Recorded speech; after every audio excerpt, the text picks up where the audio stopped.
Don't go deep in the water. One or the other anyway. But at the end of the day, like, it's just having a chat, you know what I mean?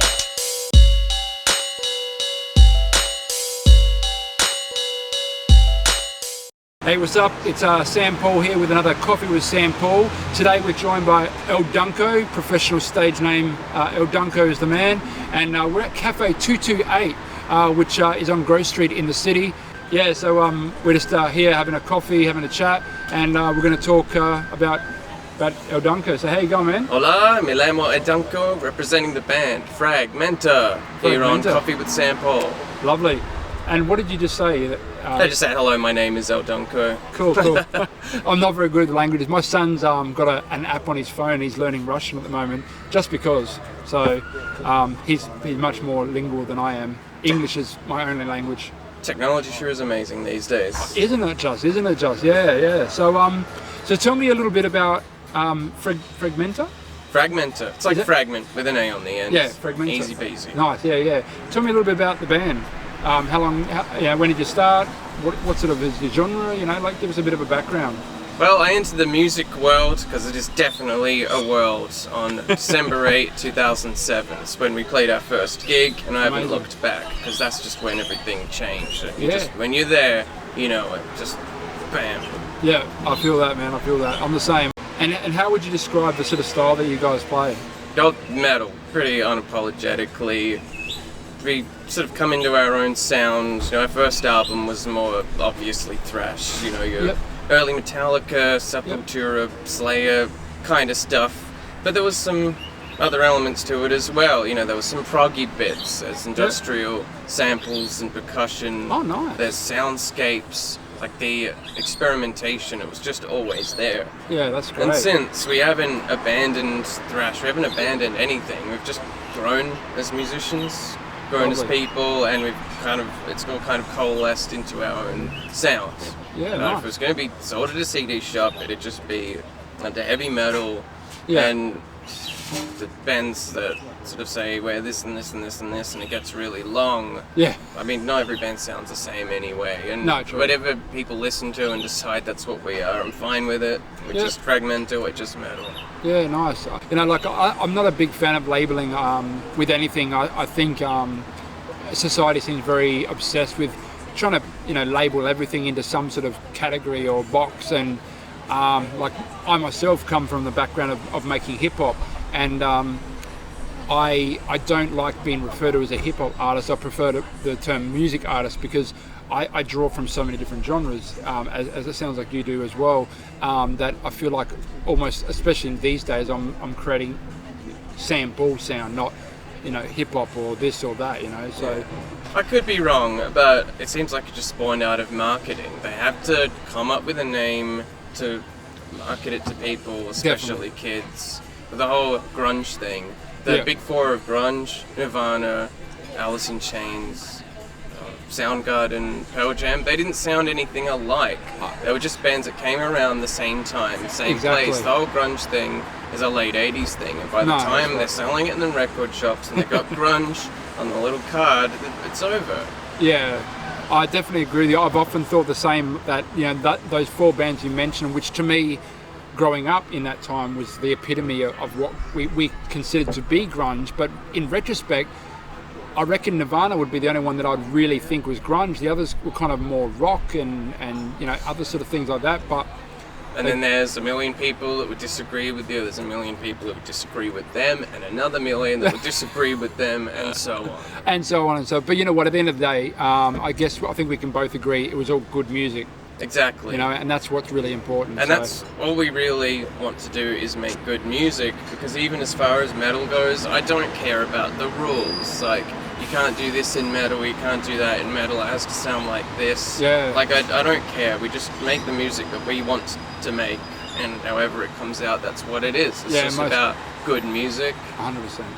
100%. And one thing I did notice when you were first introducing sort of what you do, I heard you mention samples in there. Now, when I was growing up, my older brother was into a lot of the bands you mentioned earlier, Sepultura, Metallica, and so on. back then I would, and correct me if I'm wrong, but it would almost have been shunned for those sort of genres to include sampling in their music. So to hear that you mention that you do incorporate sampling in whatever way you do, absolutely, I think it's incredible. Like, because yes, okay, so sampling might be considered to some maybe a bit of a lazy way, like particularly in the hip hop scene where I've kind of come up, you know, like a lot of people outside the scene would consider that lazy because we're taking something. I couldn't disagree more. No, because and myself too. What these people fail to realize is everything is an interpolation of stuff that has come before. 100%. Led Zeppelin. Do you know how many of their songs are just copied by rote and they don't even try to hide it or anything? Which is great. You look at even it's in all art forms, movies. Star Wars, you got the Flash Gordon serials and all the movies George Lucas inspired by, and you can, if you watch them, you can see which parts come up in his work. Exactly. For instance, Tarantino, he's very transparent about almost remixing all the kinds of movies and serials that he loves, turning it into his. And I think it's an art form into itself to take existing, even recordings, and then turn them into something completely brand new. Yeah, 100%. In fact, there's a quote on a hip-hop documentary that Ice-T put together where he said, hip-hop didn't create anything, it recreated everything. That's a really good one. I think, like that. I think that applies to everything, like you're saying. Like, you know, I mean, really, what is an original thought or idea these days? It all stemmed from something, you know. Even the genres that we get categorized by as we're talking have stemmed from, you know, like you had your rock and your blues and so forth, and they all slowly mutated, if you will, to become what we label different genres, you know. Damn straight. Yeah. But yeah, I'm a big fan of both sampling and real instrumentation. And I use that term loosely, real instrumentation, because there's some out there that won't even consider a MIDI keyboard to be a real instrument, whereas you still need to be able to play a keyboard to be able to work those things, you know? You have to play it. It's an instrument.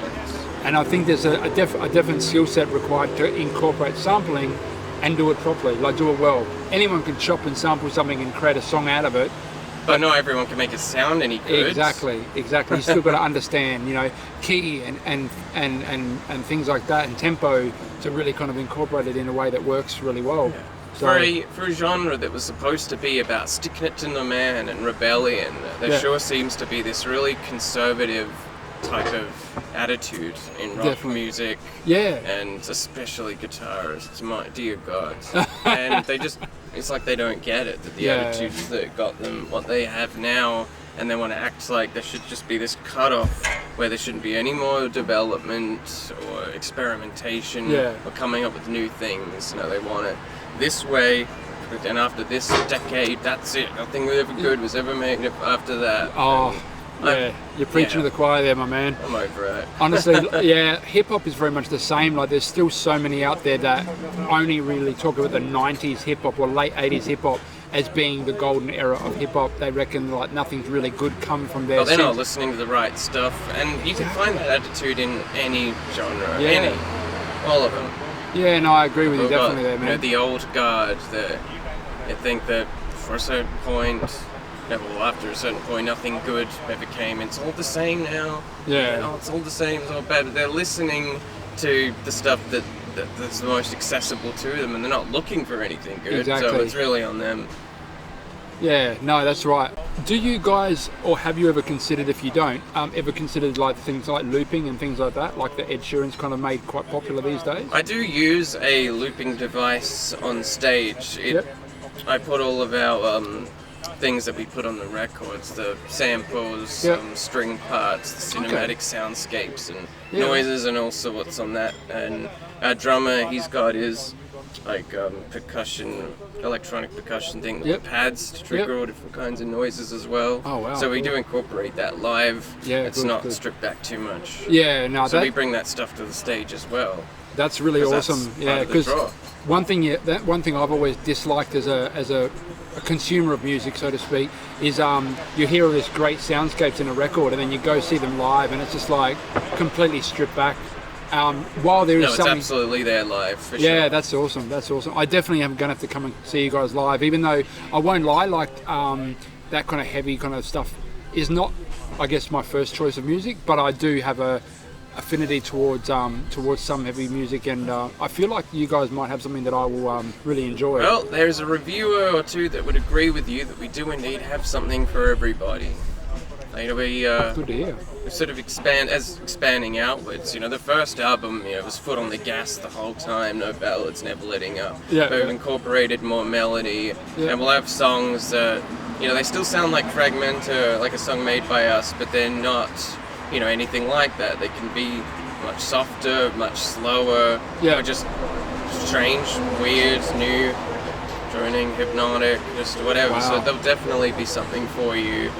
You either really do have some awesome music or you're a great salesman, but one way or the other, I feel like, you're on the money there. I feel like already I'm just really eager to check it out, because all the things you just described are all the things that I look for in music. I love good melodies. I love, I love the sampling aspect. There's so many elements you've mentioned that I just think, that sounds really up my alley, and I'm very open to music. Like I'm the kind of person that, if someone says to me, I don't like this particular genre of music, a lot of the time it's country. I won't lie. That's what most people will tell me. I don't like country, and my response to that, it's a cliche at this point. Well, it is a bit of a cliche, but it's not always country. It just seems to be a lot of the time. But for me, my response to that is, so you've heard every song in that genre. And they're not listening to the stuff I'm listening to, that's for sure. Exactly. So I got a vinyl collection, like yay wide, and it's got all the Delta blues stuff, modern blues, everything from Muddy Waters, Blue Walter, and then Stevie Ray Vaughan, Johnny Winter, just kick-ass rock and roll, and there's some great country blues in there, because country and blues kind of like this quite for a while. Yeah. And it's definitely got, the rock and roll spirit. They're talking about pain, stuff that happened to them, real stories, and there's some really great stuff. Yeah, and calling awesome. Whatever's on the radio the pop format with a country coat of paint over it as country. Come on. Yeah. Like I get. Someone's listening to it. It's selling. Well, that's right. I think what it is that the general consumer quite often. I don't know what they're lacking in the ability to consume stuff outside of that pop format. But clearly the pop format is the pop format for a reason, and it's because it's been designed to be accessible and listenable to the masses. And I get why people follow that format. But for me, I guess I need more. I can enjoy that, but I also like stuff that maybe challenges me a little more. You're a fanatic. You're right there. You're right in the middle of it. Music is your life. Exactly. This is what I call it, product music. It's for people, they've got lives outside of music, and music, it's a novelty. It's a thing to have in the background. They wouldn't know anything about the artistry, the composition, anything, and they don't need to, and that's not really what it's for. No. And that's what's going to sell the most, get the most exposure. That's definitely how the free market capitalism works. Yes. The demand is mostly just population-wise for that product sort of music, and that's fine. I don't have a chip on my shoulder about that or anything. No. If I wanted to, I could make music like that, but it's not why I make music in the first place. Yeah, so exactly that's right. just not going to happen. Yeah. Speaking of making music, how do you guys as a band kind of come together to write songs? Does one of you come with a riff or a lyrical idea and then you kind of jam it out together, or? We're very much a democracy. We don't have set rules on how we're going to do it. It's not. Sometimes things will just come out of a jam session. Yeah. Just we plug in, we start playing, and be like, hey, that was good. So we'll record something. And I'm the primary songwriter simply because I'm the most prolific, and the rest of the band likes my ideas and what I do the best. And I have the most experience. Yeah. But now and again, someone will come up with a really good riff or a drum beat, and they'll give it to me. I'll incorporate that into a song, make a song out of it, and they'll get the credit for it. Yeah, cool. And just as long as it sounds good, the ends always justify the means. 100%. Yeah. I have to ask, I've done a few training courses in music business, and one of the things that they always, every single time they always say is, when you start a band, to get some sort of written partnership agreement, maybe, if you will, which outlines what everyone gets, whether it's an equal share or whether there's someone who gets more because they, in your case, are the primary songwriter or whatever. Do you guys follow that, or do you just kind of trust that you guys are good mates? And we do as a formality for APRA, AMCOS and that kind of stuff, but Yeah. they're cool with it. And it's not really about income enough for it to be a problem. I imagine Yeah, if sure. it started to get up into the six figures, Yeah. it might. Yeah, but, yeah. But now they're pretty cool with it. Ah, cool. And you did mention, I believe, in our first initial conversations that you were signed to a label. Can you Yes. tell us a bit about that and how that came to happen? Well, this will segue nicely into a bit of show and tell that I've Beautiful, brought. beautiful. Some interesting little media tidbits you might be interested in. Yeah, no, definitely. So this is, I made the news when we were signed to our first label in 2014. Yep. And I look the same because I look the same 10 years later because I'm actually a vampire. I did notice a slightly pale skin. I wondered. Yes. And the dark glasses. It's true, I'm busted. I Yeah. want to suck your blood. Ah, Yeah. this is Now- this is the last episode of Coffee with SamPaul because I'll be gone. Or I might live on forever. You turn me into a vampire and I'll be immortal. Isn't that how it works? Yeah. Correct me if I'm wrong. It'll just be the Coffee with SamPaul the Vampire show. Yeah, That's what there it's we gonna go. The vampire edition. be. Instead of eating, Yeah. these, it'll be next. So I yeah, wondered why you weren't eating. I figured it must be because that's just a cover. I'll have a bite. Just Yeah, don't no, want to go speak for with it. my mouth full. Go for it. But I know, have a look through these. We'll just have a quick bite. Cool. Oh, that's great. This is the logo. The sticker. Oh, sorry. It's for you. Oh, for me. Mm-hmm. I don't know if you can see that, but yeah. Wow, that's awesome, man. I'll grab it out then. That's incredible. I love the logo. Who designed the logo for you? Is that you or did... Ex-guitarist Andrew Gaston and I have designed it together. Yeah. Oh wow, there's even some art in here. That's my fiance's. She's an artist too. Oh, so it's not a picture of your fiance. It's Kind of. All of her drawings kind of look like her. yeah, well, The lyrics rest in isn't here. anything. That's all right. See about the label. Yes. Tell me That's from about the label. 2014. That was the first label we were on. They ended up going out of business, but since then we were on a few major label compilations. Yep. Major label for metal like Nuclear Blast, Yep. Relapse Records. Next to real big names like Death and Obituary. Okay, I've even heard of those. That got the attention of this international label. They're called Riego Music. Okay. And they're worldwide. They got offices in Italy, in London. And Wow. when they first tried to get hold of us, they couldn't even because the email domain was out of date. So they tracked me down through Instagram. Oh wow. I checked them out, made sure they were legit. I'm like, oh yeah, name some of our songs, or which songs did you like? And they passed the test, passed the sniff test, had a look at the contract, and that all checked out. So Yeah, nice. now all of our music is published by them. Never have to pay for music distribution on any platforms ever again. That's awesome. And with our new releases and press kits, they'll be able to do some pretty big stuff with that. That's So that's it's gonna be amazing, man. awesome. Yeah, no, they clearly like what they heard because I mean the trouble they went to find you is amazing. Mhm. That's actually a really cool story. Like, was it got like a an lot old of those. AOL email or something like that, or Hotmail maybe? Oh no, we had an official website, Okay. and it was linked to that, and I just wasn't able to keep paying the fees at the time. Or, Yeah.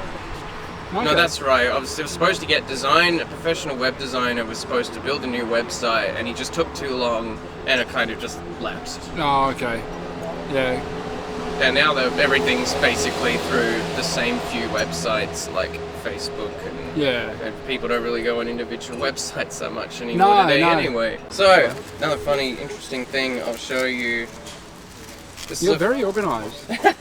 I have not had anyone bring out a folder of yeah, stuff. I think it's figured I'd incredible. be the first guest to do something like this. You're also the first metal guest, Yes. if I can say That's that. why there's a lot of viewers out there who I've run into, and I mean literally, like in the street, who they know of me, like, they're Fragmenta fans, Yeah. and they're aware of your show, and That's they're incredible. actually quite appreciative of the fact that you're having a metal guy on, Oh. because they didn't think it was that kind of show, whatever that Oh, means. But honestly, the yeah, there's, inclusion is a very nice thing. yeah. This is a funny looking picture of me. I was 15 years old, but do Yeah. you recognize what's in my hands?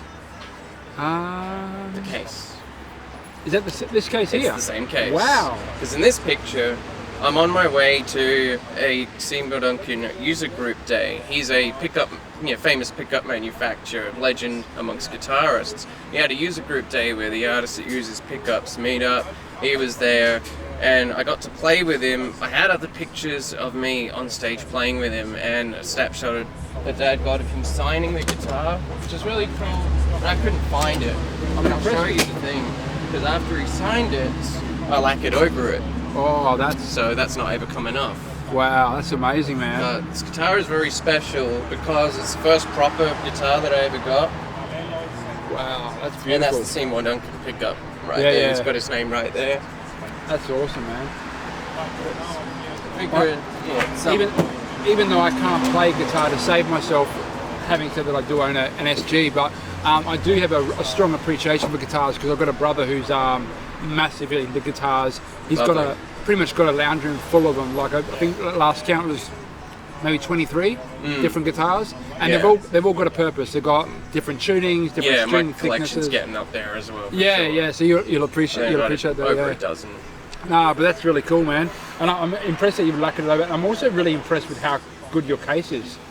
Yeah, well, for the road, you need a hard case. Yeah, definitely. Yeah, I do really feel that as a whole, the arts and music and stuff are very undervalued in our society. I know. We're fighting back, we're coming back, we're bringing the scene back, like gigs are back.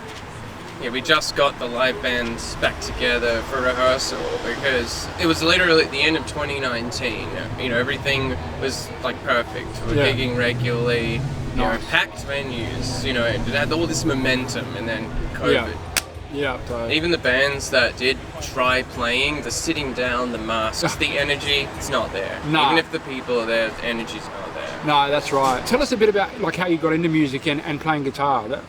It's a great sort of. It's an interesting story. When I was very young, 3, I was pushed into ballet and for 8 years, and I hated it. It didn't matter how good I got at it. I was part of big productions and everything, but I just hated it so much.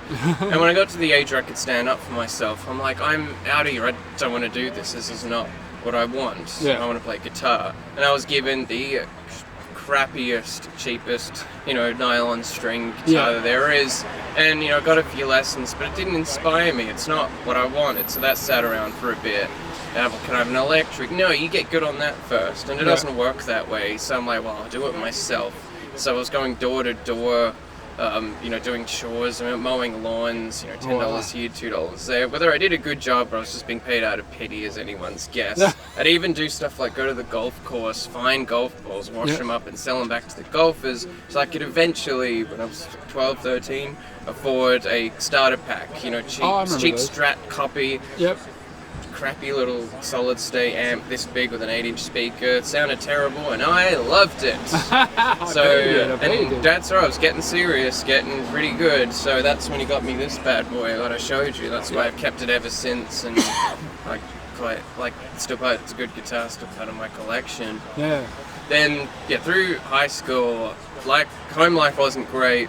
I went to 5 different high schools and all that, moving around. The friend groups are already made, and I'm the new guy, I'm the outsider. It's hard to make friends, so what are you going to do? You're going to sit there, you're going to play, and you're going to practice and get really good. So by the time I'm out of high school, I'm ready. And that's how I got into it. First show we ever played, that's how I knew I'd taken my first step into a larger world, because we didn't play until we were ready. We didn't have that embarrassing first gig. The kids were going absolutely crazy. Got the footage. I was like, I'm going to do what Moses did back in the day and part the waters. And, you got kids this side, space in the middle. And when the beat drops, 2 tsunamis of kids crashing into each other, cheering out the band name. And just, wow, what a feeling. So that's incredible. That's how I knew this is my life now. Yeah. I mean, for me, just listening to the story, I feel like the fact that you were going around doing chores for neighbours to earn money to buy a guitar, that to me was the point where I would have thought, yeah, this guy's serious. Because let's face it, at that age, not too many kids want to work. It's hard unless they're driven by something. Yeah, it's hard to sort of find your identity. You don't really have much of an identity at that age, so you're absolutely right. And my dad was a musician in the 70s, so I think it probably runs in my blood. Yeah. Because, it's my It's my passion, it's my profession, it's my art, and it's my psychological outlet. Yeah, you know, yeah. if I wasn't doing it, I don't think I'd be able to cope with life.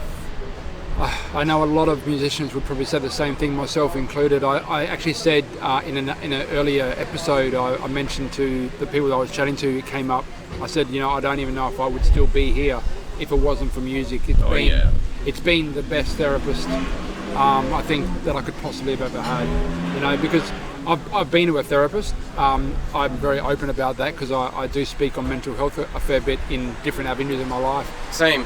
And one of the key things about about a therapist working well for you is being able to open up and be honest with them. Mm-hmm. And the pen and pad was where that started to really happen for me. So yeah, definitely can relate to that. And all I can say is, you know, I for one is definitely grateful that you found music as an outlet, because I know you're obviously creating some incredible music. Thank you. And I, you know, can only say like that. I wish you, you know, every success from here on out. I've always been under the impression that the most creative and dedicated musicians and mental health issues are like that. Yeah, most definitely, most definitely. In fact, there's a really great organisation that I've become aware of. I don't know if you've heard of it, called Support Act, and it's like a government initiative. That basically what they do is they go around the country and hold these workshops and networking and stuff, and they get artists that are working musicians, and they get like there's a psychologist involved in the panel as well, and they kind of get their perspective on different issues that musicians face in the mental health space, both from a musician point of view, but also from a psychological point of view, from a professional. So I think it's a really great way to kind of, you know, give musicians and artists. Wow. You know, So support. it's music-centric psychological help. Yeah, exactly. Well, I definitely have to check that out. Yeah, No, definitely. I haven't heard of it. yeah, okay. No, Till definitely now. look it up. If you type in Support Act, I think Support Act Australia. Mm-hmm. They're all over the social media, and I might even put a link in the description as well. Just That sounds good. you know, for anyone else that maybe isn't aware, they can find out about it. So yeah, Sounds very helpful. yeah, definitely. I mean, anything to help, you know, because as you said, those two, you know, musicians and mental health are very interlocked. And it's why we do what we do. It's why we demand that attention when we're up on stage putting stuff out. Most definitely, yeah. So Fragmenta, do they have any sort of gigs or tours coming up that we can hear about? We will. At the moment, our first and second albums are being reissued by our label because I'm remixing and mastering them now that I'm a qualified producer and Okay. know what I'm doing a bit better. So you do all that yourself for the albums? Yeah. Yeah, nice. Got my diploma of sound production. Yep. Where did you do that? The SAE building over there? Oh, you did it at SAE? Yeah. Yeah. I did the same diploma. It's a great course. But I was into that stuff even before then. So Yeah. it's a natural fit and I breezed through it. Yeah. No, nice one, man. Nice one. And are there any other bands that you know that you either work with or that you know think are worth mentioning? Like maybe people might want to check out if they're. I hear Ouroboros is back. If you're into Fragmenta, I wouldn't say they're not interchangeable with us, and you can absolutely tell us apart, that's for sure. But sound-wise, like if you like us, you like them. We always go together pretty well on the same bill. They're gigging again now. Oh, awesome. Massix is another one of those bands. And I had to give a shout out to Sedula's Rouse, Rolly and Bert. What's up, guys?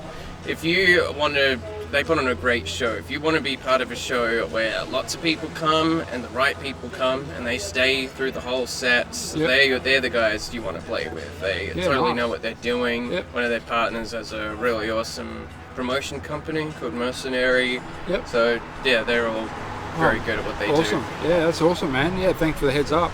Make sure you check them guys out for sure. No So worries. yeah, don't forget to look us up. Real easy to find. You just plug that on in, and you will see us. But I'll put some links in the description, as I said, to Fragmenta as well, so people can watch the video and then click on the link to get more information and find out where you're playing and all that sort of stuff, what releases you've got out and all that kind of stuff. Sure. So, Well, thanks for having me on. Oh, no worries, man. Thank you. Oh, and also thank you to Cafe 228 and Jamie for having us. Amazing coffee down here on Grove Street. Do Good check them out. sandwiches too. Oh, there you go. Double recommendation. All Nice right. people. Peace.